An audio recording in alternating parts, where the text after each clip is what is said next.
Hello friends,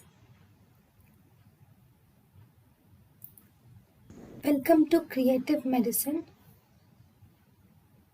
In this lecture, we will learn about Oxyphenbutazone. Oxyphenbutazone is the most potent NSAID. Most potent NSAID is oxyphenbutazone.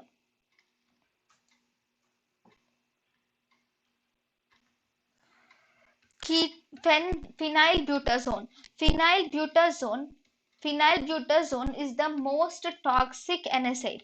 Phenylbutazone is the most toxic NSAID, and this will result in aplastic anemia, which is the serious side effect of phenylbutazone.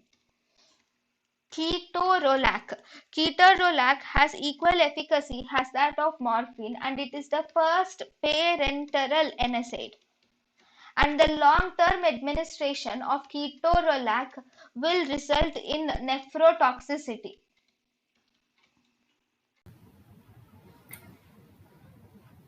thank you and thank you for watching.